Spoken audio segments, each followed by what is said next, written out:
Virtual chatbots or chatterbots are automated programs that imitate human conversation to help solve tasks.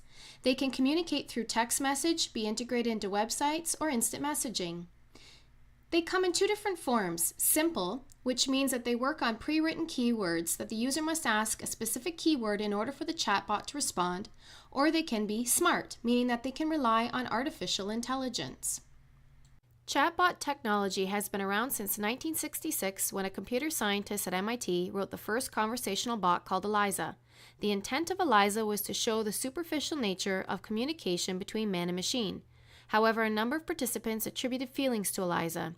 Many different chatbots have been created since then, evolving into the smart virtual assistants we see today, and the bots created for messenger apps that work in applications like Facebook, Messenger, Slack, and Skype. According to Statistics Canada, 76% of Canadians owned a smartphone in 2016, and 94% of individuals between 15 and 34. In the United States, 95% of people own a cell phone, with 77% owning a smartphone. Mobile usage in Canada is one of the highest in the world. The number of mobile phone subscribers is greater than 30 million. Smartphones are the most commonly owned devices. Along with the high smartphone ownership rates, text-based communication is dominating. The majority of Canadians send texts every day, and texting is the communication preference among teens. Younger generations are texting more and talking less. Because of this, businesses have done away with voicemail, as it is now an outdated technology. There is an increased demand for messaging services, as it is the preferred alternative to face-to-face conversation. According to a study, 89% of consumers would like to connect to businesses through messaging and are looking for an interactive experience. Gartner forecasts that by 2020, over 85% of customer interactions will be handled without a human. Due to customer demand, businesses are increasingly developing chatbots to provide customer services, such as the chatbots at Nordstrom and Whole Foods, which help customers to make purchases. These bots are interactive and they provide recommendations, such as the one at Whole Foods that provides recommendations based on a chosen recipe. Chatbots are also available at Domino's and Starbucks to help customers order food and drinks. Chatbots is an artificial intelligence online publication and community. They report that chatbots are being used by many different brands spanning 17 different industries such as consumer goods, entertainment, fashion, and finance. According to a recent survey, 8 in 10 companies have already adopted chatbots or are planning to do so by 2020. And 15% of consumers have already interacted with a chatbot in the last 12 months. As we can see, chatbots are prevalent in business, and new implementations are occurring every day.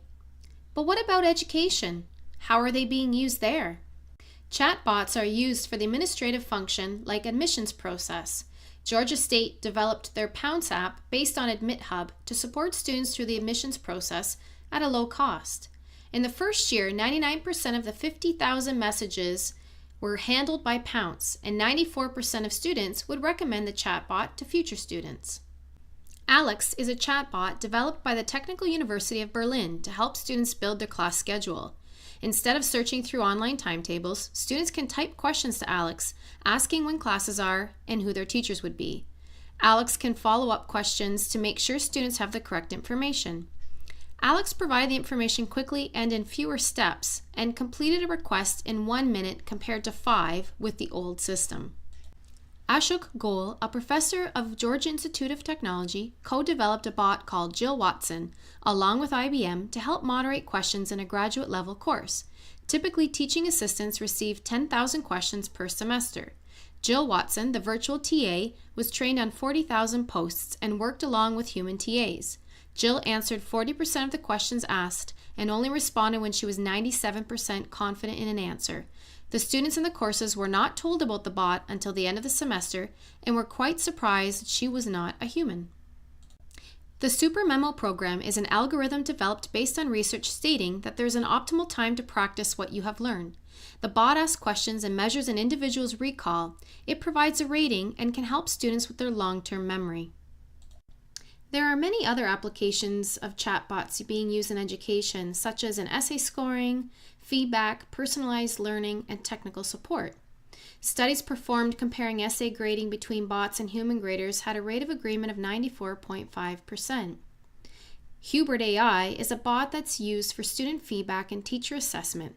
It walks students through the evaluation process and provides a report to the teacher. The Summit Learning Project is a personalized learning platform that allows students to work at their own pace, and teachers receive data on how each student is performing. The current application was developed in 2015 with support from Facebook and represents a change in teaching practice. Chatbots have the benefit of being productive and efficient, as they can complete administrative tasks faster than humans and eliminate time spent on repetitive activities. Chatbots are also always available, which is beneficial for customer support. As mentioned earlier, chatbots are becoming more mainstream and provide a service consistent with current trends and preferences. They are a solution to the growing need for mobile, convenient, real-time communication. Lastly, they can provide personalized service and support based on data generated or submitted by the user, creating an overall satisfactory experience. Concerns surrounding the use of chatbots focus on the privacy, understanding, trust, and authenticity. Individuals are concerned about the data gathered when using the technology. Chatbots are still evolving from simple to smart, and in some cases there can be a misunderstanding if the questions or words are not recognized by the bot. As we saw with Microsoft's Tay, concerns about how the chatbot interprets and disseminates information can also be an issue. Can the information provided by the bot be trusted? Individuals should be told that they are speaking to a bot and not a human to manage expectations, as a chatbot cannot replicate human emotion and empathy. Cost can also be a factor when building your own chatbot from scratch, but there are many ready-made solutions or platforms to help build one. As of June 2018, close to 7.5 million bots had been viewed on the website Botlist. Thanks for watching.